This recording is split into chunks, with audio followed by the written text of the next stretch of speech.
我哋歡迎胡教授。多謝張教授，多謝胡教授，亦都多謝紅新醫療擴展基金咧，俾我有機會嚟到澳門同大家分享關於 cancer 呢個嘅新嘅發展。咁啊，第一件事先要道歉嘅就話，我把聲沙沙地同埋成日飲水，就啱啱傷風完要復原緊。第二方面咧就係我冇打呔，主要原因咧就係話咧，我今晚去奉獻少少俾何生嘅時候咧，咁啊着住西裝人以為我豪客咁啊，唔係太好啦。我今日同大家咧就唔係講 cancer 癌症有幾咁普遍，亦都唔會同大家講太多關於好詳細嘅嘢，但係我係同大家從一個唔同嘅角度去睇癌症，亦都希望藉住呢個唔同嘅角度去睇新嘅治療對我哋嘅病人係有咩影響。嗱，一般嚟講，大家眼中嘅癌症就係一嚿生得好快嘅腫瘤，影響咗正常嘅功能。咁呢一個就係所謂一個胃癌啦，令到病人根本食唔到嘢，需要將整個胃切除咗出嚟。但其實真正嘅癌症並唔係我所見嘅一嚿嘢，而係腫瘤入邊嘅細胞。而依家嚟講，我哋唔再係話見到一嚿嘢就係癌症，而係我哋要攞咗樣本顯微鏡之下見到個細胞係癌症嘅細胞，先能夠確定佢係一個癌症。但係再細微少少嚟睇，我哋唔係睇依嚿嘅細胞，我哋睇呢個細胞入邊嘅生活行為。而一個細胞嘅生活行為，其實咧就由因子所定嘅。而呢個因子，我哋依家已經可以用因子排列嘅方法 microarray 咧，好詳細知道入邊嗰幾萬個因子到底係着定唔着，有定冇，好多唔同嘅因子。而因子唔同嘅形成咧，就影響到一個唔同嘅 protein 唔同分子所發生嘅唔同嘅化學作用。呢個係其中一個最常見嘅例子，我哋叫表皮因子受體呢個 EGFR receptor。轉頭我會詳細更加介紹。咁可以見到啦，我已經係有一嚿嘅腫瘤，去到好細微、好細微嘅一個分子。所以我哋就唔再係睇個 cancer 作為一嚿嘢，而係作為睇一個分子上嗰個變化，然後先係一個真正嘅 cancer。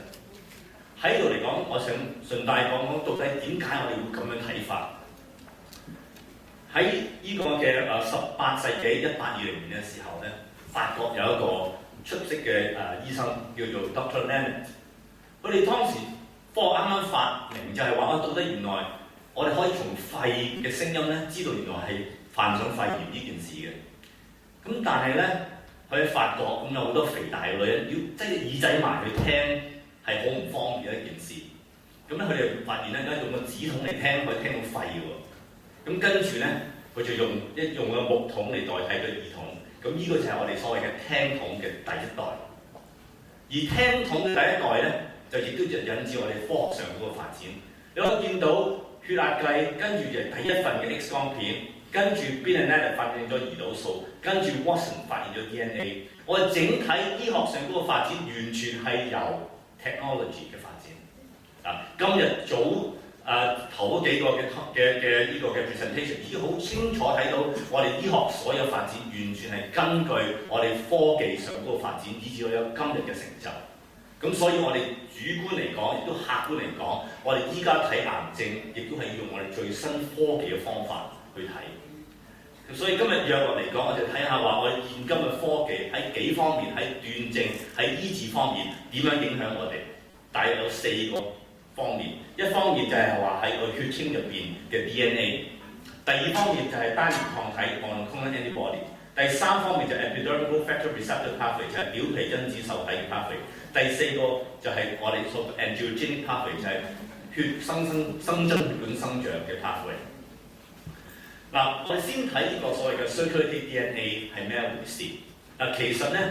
我哋不斷嘅細胞生與死之中咧，其實都將一啲嘅 DNA 咧擠咗喺我哋血入邊嘅。咁 DNA 咧亦都經過咗血液、經過咗肝臟，亦都再繼續分解。但係喺血液之中嘅時候，其實我哋可以捉到佢哋。而從呢個 DNA 入邊咧，我哋可以學到好多嘢。最好嘅故事咧就係同一個鼻咽癌有關嘅。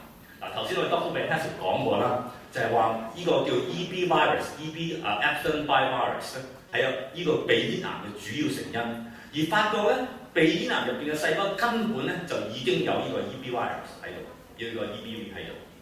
咁所以咧，我哋醫學院嘅 Dennis Lo 教授咧就同我哋腫瘤科合作咧，就話或者我哋可以揾到呢個 EB virus 嘅 DNA 喺個血液入邊，去代表呢個腫瘤嘅存在與否。咁咧，佢就其中揾咗一個最主要 antigen 就係呢個 BAMH1W。咁呢個係一個 EBV DNA 入邊一個最主要嘅一個 fragment。咁佢從呢個之中咧，佢喺血液之中咧，就能夠揾到呢個 DNA 嘅時候咧，就發覺能夠好準確咁樣揾到呢個復發。嗱，呢個咧係可以見到咧係有呢個嘅唔同好多高 copy number 嘅呢個嘅 DNA， 就係有復發嘅病人，而反而一啲冇腫瘤嘅病人咧，你發覺係完全係零嘅。咁繼而咧就用呢樣嘢嘅時候咧，你根本可以預測到呢個病人嗰個嘅發展。嗱，呢個咧係一個病人咧初時係發現有鼻咽癌嘅，咁跟住咧你就同佢治療，治療嘅時候咧就發覺咧對唔住呢個就唔係好 work，如果有人可以幫我俾一個好少少嘅俾我。嗱，咁咧呢個咧你發覺咧佢完全咧就跌低咗落嚟，就係話佢做完電療復發嚟之後咧係消失咗，冇呢個 EBDNA。但係差唔多過咗大約係50個月之後咧，開始少少升高啦。但係開始升高嘅時候咧，個病係完全冇病徵嘅喎。慢慢再升高到大約差唔多10幾個月之後咧，原來先發覺咧個病徵先出咗嚟，然後直實咗係擴散到身體其他部分嘅時候咧，如果當你發覺有身體其他部分嘅時候咧，嗰個指數已經升到相當之高啦。所以你可以用呢個 EBV-DNA 咧，可以去代表咗一個腫瘤嘅生長速度同埋嗰個方向。除此之外咧，更加就可以咧就話預計病人有冇復發。嗱，我哋一個病人如果做完電療翻嚟之後，話到底有冇復發咧？我係第2期復發機會大約係60%到，咁到咧我係好彩到40%啦，亦唔好彩60%啦。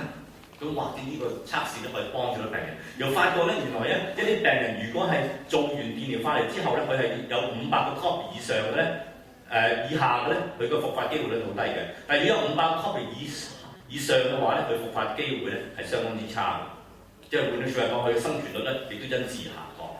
咁所以咧係一個 prognostic 一個預知嘅幫助。嗱，咁呢度先簡單介紹咗一個。簡單就係用一個分子一個 molecular DNA 喺血清之中咧，就能夠幫助我哋決定呢一個鼻咽癌復發與否。嗱，咁我哋進一步去睇下治療方面或者呢個 monoclonal antibody 單元抗體點樣幫到我哋。單元抗體係咩一回事咧？就係話如果我哋將一個嘅抗體擠咗喺隻老鼠嘅抗體擠咗去個 spleen cell 入邊，就係嗰個嘅 antigen 同嗰個 spleen 同埋嗰個 spleen 入邊。係嗰個嘅抵抗力咧，就產生呢個單元抗體，而呢個抗體咧就有部分咧就係能夠好針對呢個抗原上嗰個 antigen 嗰個嘅 molecule 嗰個樣子。嗱，呢個單元抗體有好多用處嘅。嗱，如果你將佢加咗一啲嘅輻射性嘅物質嚟講，佢能夠好準確咁樣咧，就將呢個嘅有輻射性嘅物質咧帶到去細胞嗰度。佢除咗帶輻射性物質之外咧，亦都可以帶其他嘅毒藥啦，包括一啲嘅化療嘅藥物啦，甚至乎咧佢又可以加埋其他一啲嘅 killer cell、一啲 dendritic cell， 就係話一啲嘅其他嘅細胞咧帶到去作為一個嘅呢個免疫治療。所以咧單元抗體咧有好幾方面嘅方法咧係去針對嗰個癌細胞。嗱，我想介紹一個最普遍我哋時常用嘅單元抗體咧，就係我哋叫 CD20嘅單元抗體。嗱，呢個 CD20嘅單元抗體咧，係差唔多所有 B cell 即係 B 型嘅白血球咧，都會有呢個單元抗體。咁呢個咧就係一個淋巴腺嘅細胞 B cell。咁你見到啡色嗰個喺表皮嗰咧，就係完全咧就係呢個嘅 CD20 嘅單元。咁而有嘅藥物咧，我哋有一隻藥咧就叫Brentuximab， 就係一個單元抗體，專係針對 CD20嘅。咁而呢個單元抗體嚟講咧，就喺對一個嘅 low-grade lymphoma， 一個嘅低分化嘅淋巴腺瘤，或者一個所謂嘅 diffuse B-cell lymphoma 呢個比較嘅中期嘅淋巴腺瘤，相當之有用。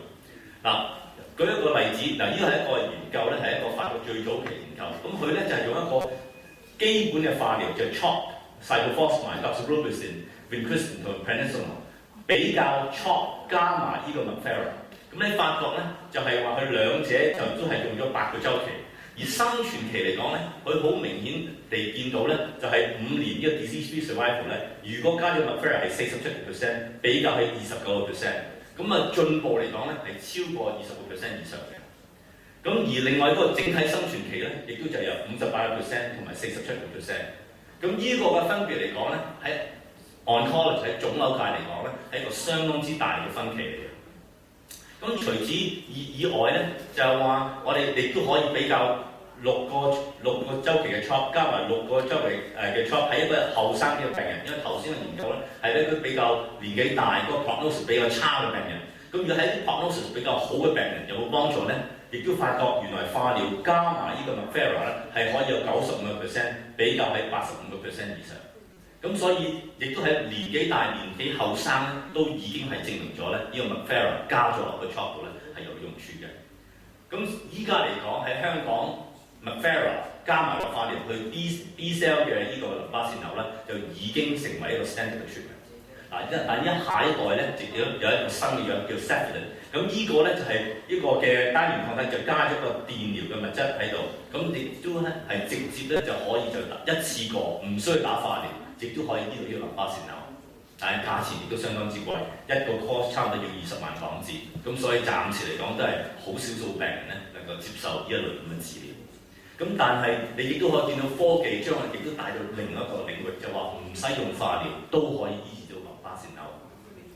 好啦，嗱，亦都去到第二部分咧，就係我比較熟悉嘅呢個叫表皮因子受體嘅 pathway EGFR。嗱 EGFR 咧就其實就好簡單，亦都好複雜，但係我哋只從一個簡單嘅角度去睇。當細胞同細胞一齊生長嘅時候咧，大家要有 signal嘅，因為咧你諗下，細胞生長嘅時候咧，佢自己生長一個大一個細，你唔能夠一齊生長咧，個細胞唔得協調嘅。咁所以任何細胞生長嘅時候咧，都會嘗試叫隔離嘅細胞生長。咁咧，佢哋點樣叫隔離細胞生長咧？佢哋咧就要用一個叫做 growth hormone， 就好似我哋打電話咁樣，我打電話俾你，你嘅電話接收到，哇，喂生長啦，咁一齊去生長啦，咁樣樣。咁而呢個接收器咧，就係呢個 growth factor receptor EGFR。即係換句説話講，我細胞生長嘅時候，我生產一個 growth hormone， 呢個 growth hormone 嘅接收器咧，就喺呢一度。一旦呢個接收器接收咗之後咧，就會有兩條路線行，一個咧就係 PI3K 嘅路線，另外一條路線咧就係呢個嘅KRAS 嘅路線。咁兩條路線咧，最終目的咧都係增加細胞嘅 duplication， 細胞嘅生長啦，亦都咧就係增加個血管嘅生長啦，同埋咧另外增加咗一個擴散嗰個能力嘅。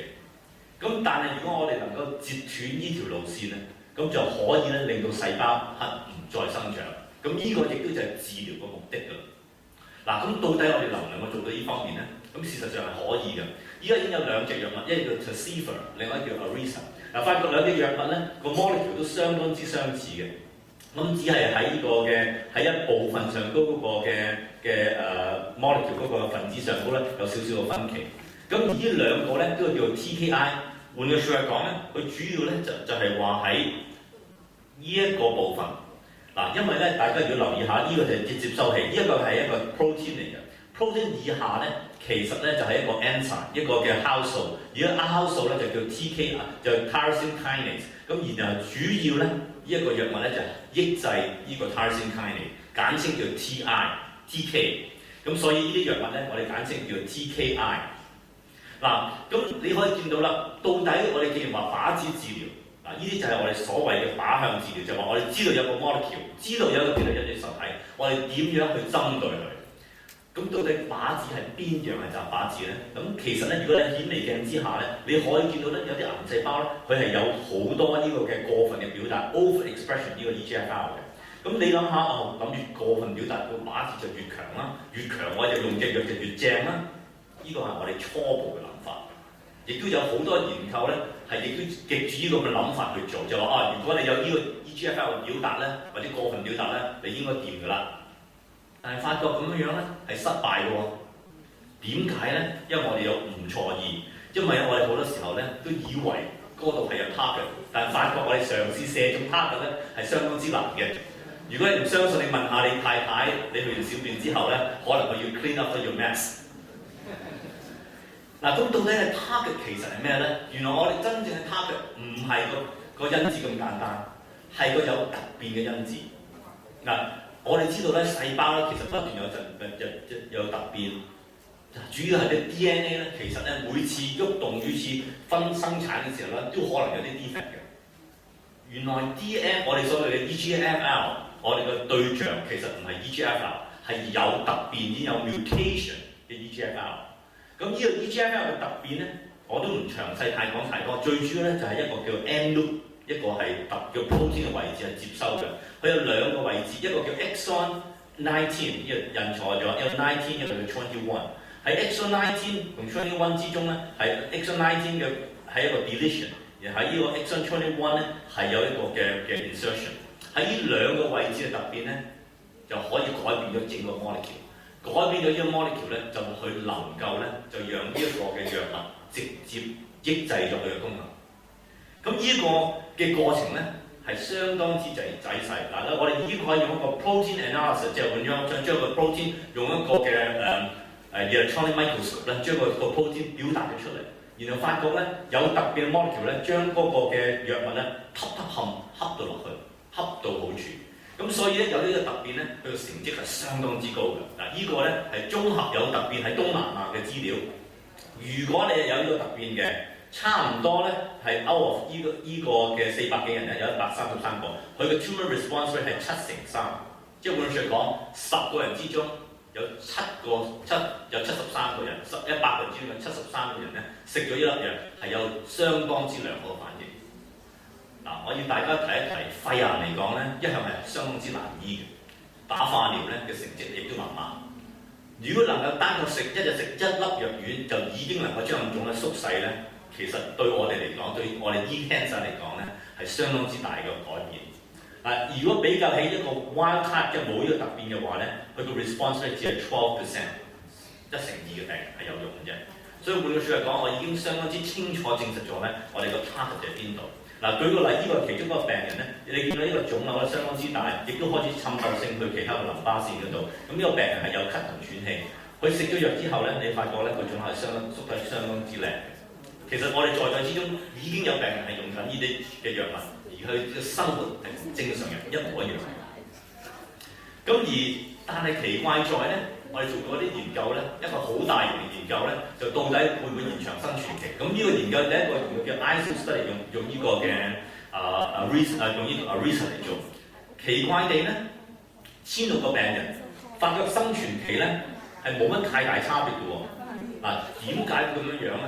最主要咧就係話，因為呢個研究咧用咗太多西方人。佢有2成係東方人，8成係西方人。咁但係佢嘅西方人之中咧，佢哋嘅 prognosis， 佢哋整體嗰個嘅生存期咧係比較差嘅。咁反而第二個研究用咗 Tarceva BR21咧，就反而有一個生存期相當之大嘅差別，係6.7個月，比較係4.7個月。咁其中嘅原因咧就發覺咧係唔同嘅病人有唔同反應。如果病人咧係抽煙嘅話咧，佢嘅成績咧就冇咁好；如果個病人唔抽煙咧，個生存期咧就有大嘅差別。除咗抽煙之外咧，就係話如果係東方人咧，你都見到有相當之大嘅差別；如果唔係東方人咧，就生存期冇差別。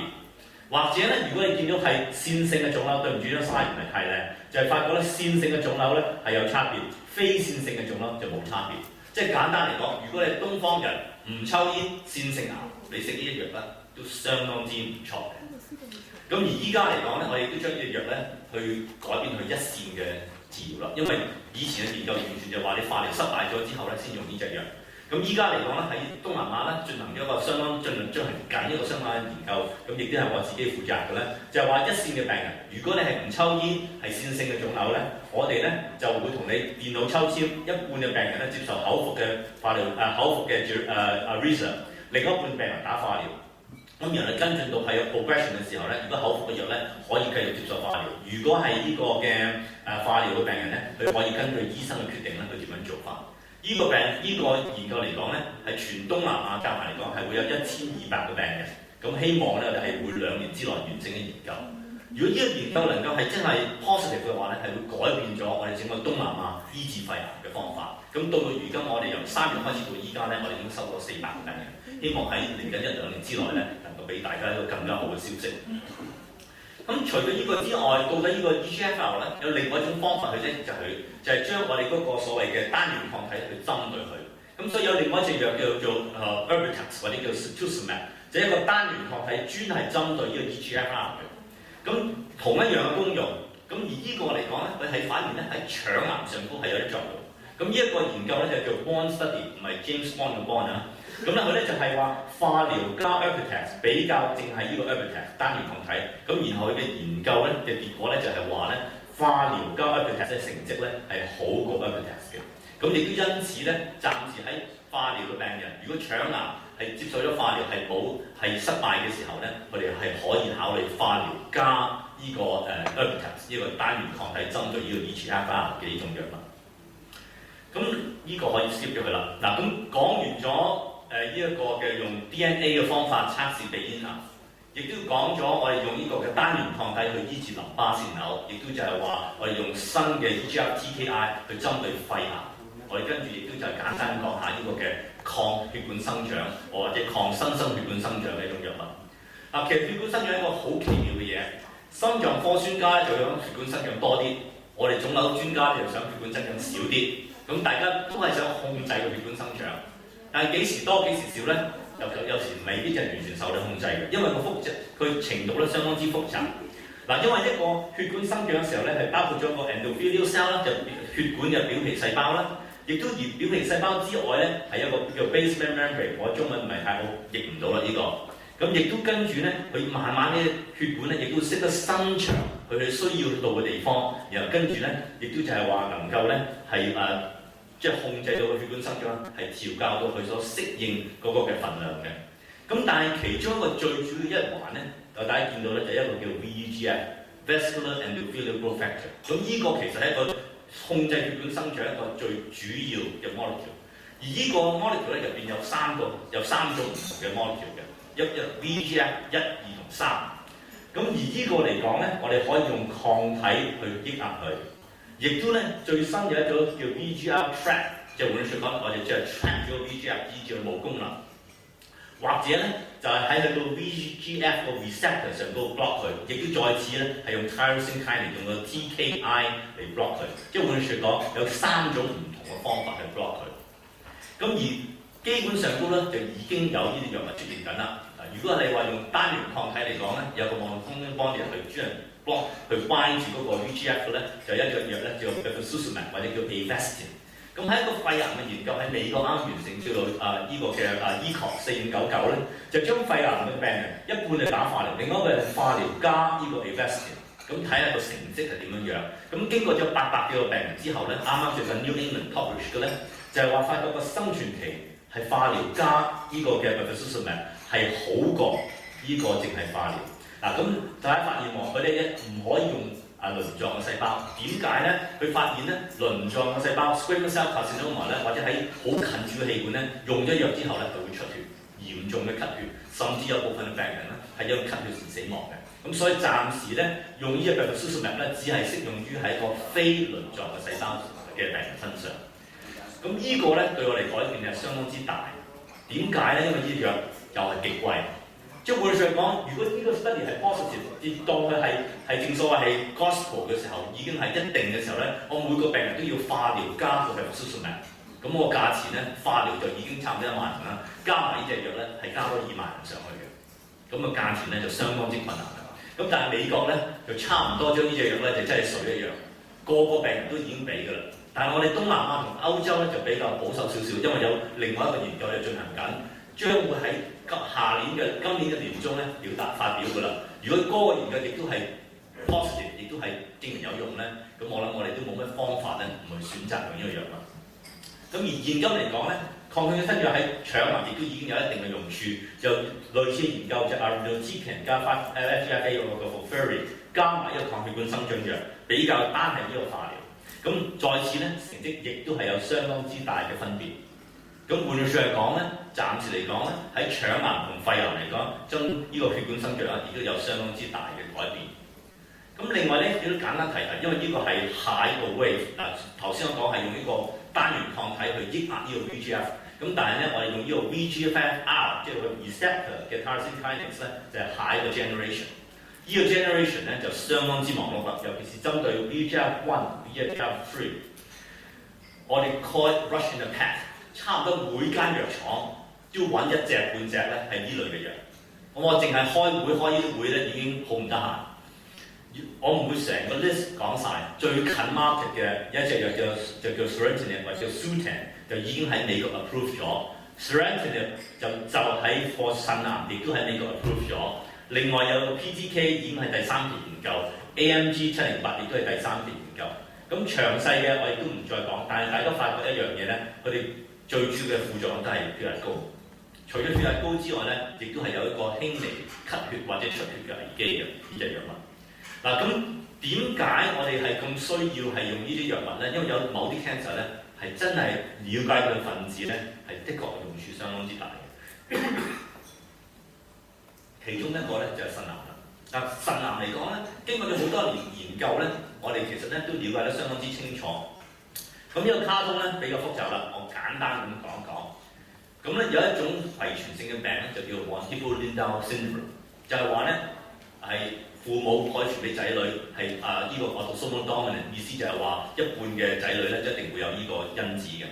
有呢個嘅因子嘅時候咧，個病人咧就增加腎癌嘅機會差唔多100%嘅。咁而呢個咧係一代傳俾一代，而發覺咧好多時候咧呢個控制呢個 von Hippel-Lindau syndrome個 gene 咧喺其他腎癌嘅病人上都係出現嘅。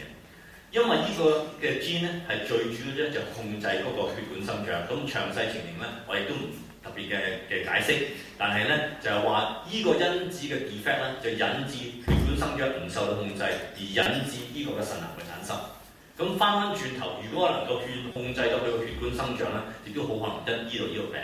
咁 Sutent 就係呢隻咁樣嘅藥物啦，佢控制最主要咧就係個 VEGF receptor。咁你發覺咧，以前腎癌嚟講，大家都知道冇乜藥可以醫到嘅。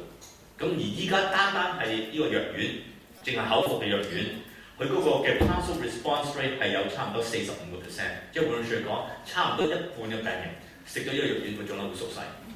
咁對我哋嚟講，亦都係一個相當之奇妙嘅事嚟嘅。咁講完咁多，亦都要翻近少少做過啦。唔單止外國好多呢啲抗血管生長藥，中國最近亦都出咗一隻抗血管生長藥。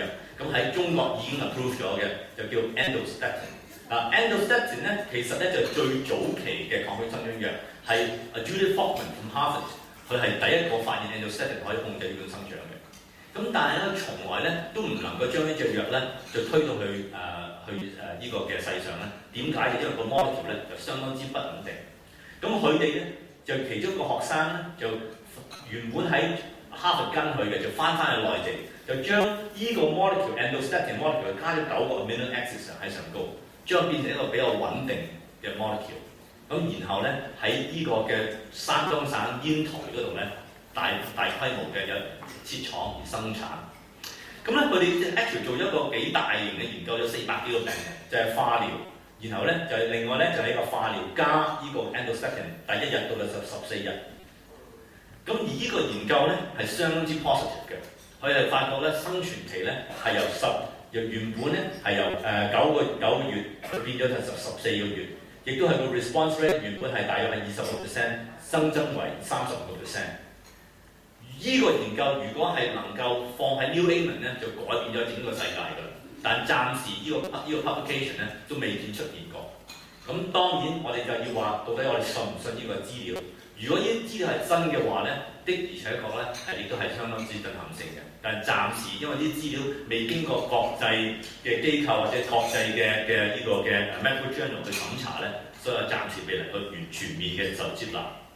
所以簡單嚟講，我哋研究嚟講睇癌症已經唔再係當係一嚿嘢，我哋用分子嘅眼光去睇癌症。而新一代我哋嘅資料嚟講咧，係可以用呢一個嘅分子嘅方法去測試癌症嘅存在與否。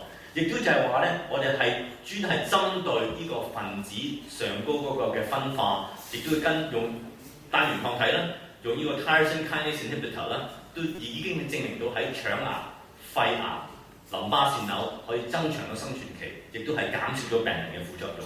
咁相信我哋將來嘅前途咧係相當之多，亦都相當之好。咁最後咧，我係想俾大家睇睇呢幅嘅相嘅。咁呢一幅嘅相，大家望見啦喺沙漠之中有好多個駱駝。咁但係邊個係駱駝啊？散望去黑色嘅就係駱駝，但其實係白色嘅先係駱駝，黑色嘅只係駱駝嘅影子。好多時候我哋自己做科學研究嘅時候，我哋以為見到真理。但其實我哋只係見到影子。多謝大家。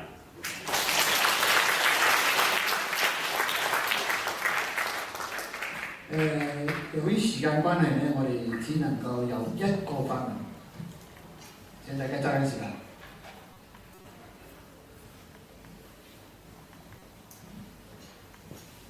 莫教授想問你一下，就是你剛剛說的那個肺癌，你剛剛說的那個肺癌，它是那個試驗，就是一組是用化療，一組是用那個 Iressa。如果那個要是已經化療的病人，他能不能把這個二線藥就是這兩種藥合在一起用呢？還是說走完了那一段6個月6次化療以後，再繼續用這個 Iressa 行不行？呢個問題問得相當之好。Iressa 同化療合用咧，就已經有一個研究咧，就做咗咧，就係發覺冇用嘅。兩者同時啟用咧，發覺個功用唔大。咁你要問嘅問題就係化療之後再食 Iressa 得唔得咧？呢個 maintenance 咁咧就有一個研究咧，正係進行緊，呢個 ERGC 歐洲研究就做緊，就係話如果做咗化療之後，然後咧一半嘅病人咧就係做 observation， 另外一半病人就食藥。咁呢個研究嘅資料就仲未出現嘅。